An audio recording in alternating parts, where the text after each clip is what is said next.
पुढील प्रकार सर्वनाम. नामाऐवजी वापरल्या जाणाऱ्या शब्दाला सर्वनाम असे म्हणतात. नामांची पुनरावृत्ती टाळणे हे सर्वनामांचे मुख्य कार्य आहे. सर्वनामांना प्रतिनामे असे म्हणतात. त्यांना सर्वनामे म्हणण्याचे कारण एकच आहे, कारण ते सर्व प्रकारच्या नामांसाठी वापरता येतात. सर्वनामांचे 6 प्रकार पडतात. जसे पहिला प्रकार आहे पुरुषवाचक, दुसरा दर्शक, तिसरा संबंधी, चौथा प्रश्नार्थक, पाचवा सामान्य, यालाच अनिश्चित सर्वनाम असे सुद्धा म्हणतात, आणि 6वा प्रकार आहे तो म्हणजे आत्मवाचक. मराठीत खालीलप्रमाणे 9 सर्वनामे वापरली जातात. जसे मी, तू, तो, हा, जो, कोण, आपण, काय व स्वतः. पहिला प्रकार पुरुषवाचक सर्वनामे. पुरुषवाचक सर्वनामांचे खालील 3 प्रकार पडतात. पहिला प्रकार आहे प्रथम पुरुषवाचक सर्वनामे. बोलणारा स्वतःच्या नावाऐवजी जी सर्वनामे वापरू शकतो त्यांना पुरुषवाचक सर्वनामे म्हणतात. जसे मी, आम्ही, आपण, स्वतः. दुसरा प्रकार आहे द्वितीय पुरुषवाचक सर्वनामे. जसे तू, तुम्ही, आपण, स्वतः. ही सर्वनामे आपण ज्यावेळी समोरच्या व्यक्तीसाठी वापरू तेव्हा ती द्वितीय पुरुषवाचक असतात.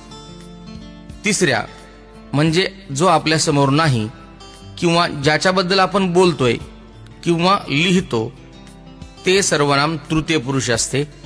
जसे तो, ती, ते, त्या. आता प्रथम पुरुषवाचक सर्वनामाचे उदाहरण. मी शिक्षक आहे. द्वितीय पुरुषवाचकचे आपण छान दिसता. तर तृतीय पुरुषवाचकचे तो आजारी होता. अशा प्रकारे बोलणारा, समोरची व्यक्ती व तिसराच घटक यावरून पुरुषवाचक सर्वनामांचे 3 प्रकार पडतात. सर्वनामांचा दुसरा प्रकार आहे ती म्हणजे दर्शक सर्वनामे.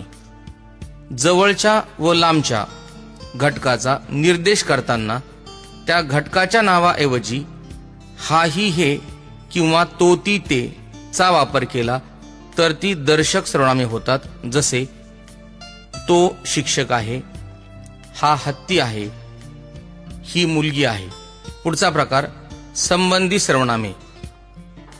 पहिल्या वाक्यात जो व्यक्ती असतो तोच दुसऱ्या वाक्यात असतो हे दर्शवण्यासाठी पहिल्या वाक्यात जो, जी, जे, ज्या या सर्वनामांचा वापर केला जातो व त्यासाठी पुढील वाक्यात तो, ती, ते, त्या या दर्शक सर्वनामांचा वापर केला जातो. म्हणून जो, जी, जे, ज्या हे पुढील दर्शक सर्वनामाशी संबंध दाखवितात म्हणून त्यांना संबंधी सर्वनामे असे म्हणतात.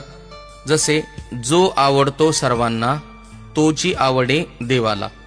यात जो हे संबंधी सर्वनाम आहे कारण ते तोशी संबंध दाखविते. पुढचा प्रकार आहे प्रश्नार्थक सर्वनामे. एखाद्या नावाला प्रश्न विचारण्यासाठी वापरलेला प्रश्नसूचक शब्द हा प्रश्नार्थक सर्वनाम असतो. जसे कोण येऊन गेले, कोणी फोडला हा कप, काय हवे तुला. सामान्य किंवा अनिश्चित सर्वनामे. कोण व काय यांचा वापर नेमका कोणत्या व्यक्तीसाठी केला आहे हे निश्चितपणे सांगता येत नाही तेव्हा त्यांना सामान्य किंवा अनिश्चित सर्वनामे म्हणतात. अशा वेळी हे वाक्य विधानार्थी किंवा उद्गारवाचक असते. जसे कोणी यावे, टिकली मारून जावे, कोणी कोणास काय म्हणावे, कोण ही गर्दी या सर्व वाक्यात कोण व कायचा वापर प्रश्न विचारण्यासाठी केला नसून हे अनिश्चित व्यक्ती दर्शवितात म्हणून त्यांना सामान्य किंवा अनिश्चित सर्वनामे म्हणतात. आत्मवाचक सर्वनामे. आपण, स्वतः, निज यांचा वापर जर कर्त्यानंतर केला तर त्यांचा अर्थ स्वतः असा होतो तेव्हा ती आत्मवाचक सर्वनामे होतात. जसे मी स्वतः त्याला पाहिले, तू स्वतः मोटार हाकशील का, तो आपण होऊन निघून गेला, पक्षी निज बाळांसह बागडती. परंतु स्वतः व आपण यांचा वापर वाक्यात कर्त्याऐवजी केल्यास ती प्रथम किंवा द्वितीय पुरुषवाचक सर्वनामे होतात. जसे आपण छान दिसता या वाक्यात आपण हा शब्द द्वितीय पुरुषवाचक आहे, तर स्वतः जाऊन येतो यात स्वतः शब्द प्रथम पुरुषवाचक आहे.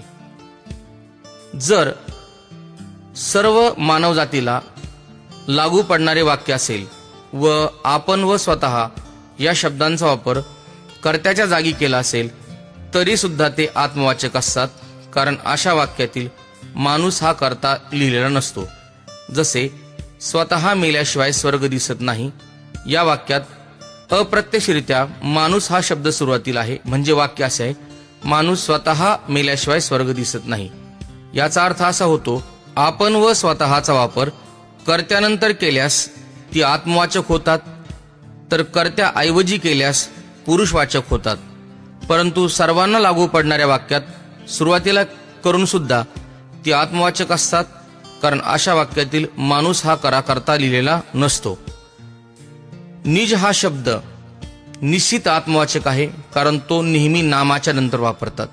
फक्त आपण शब्दाची जात विचारल्यास पुरुषवाचक सांगावी, परंतु स्वतः शब्दाची विचारल्यास मात्र आत्मवाचक सांगावी. सर्वनामांचा लिंग विचार. मराठीत मूळ सर्वनामांपैकी फक्त 3 सर्वनामे बदलतात, म्हणजे 9 सर्वनामातील फक्त 3 सर्वनामे लिंगानुसार बदलतात. जसे मी लिंगानुसार बदलत नाही, तसेच तू सुद्धा बदलत नाही. तोचे मात्र ती होते व नपुंसक लिंग ते होते. हा ही हे व जो जी जे हे लिंगानुसार बदलतात, परंतु कोण, आपण, काय आणि स्वतः हे मात्र बदलत नाहीत. सर्वनामांचा वचन विचार. 9 सर्वनामांपैकी 5 सर्वनामे वचन भेदानुसार बदलतात. जसे मीचे आम्ही होते, तूचे तुम्ही, तोचे ती ते त्या, तर हाचे ही हे ह्या होते. जोचे जी जे ज्या होते, तर कोण, काय, आपण, स्वतः हे बदलत नाहीत. सर्वनामांचा विभक्ती विचार. सर्वनामे नामांच्या ऐवजी येतात, म्हणून नामांना जे विभक्तीचे प्रत्यय लागतात तेच सर्वनामांना असतात. सर्वनामांना कधीही हाक मारता येत नाही.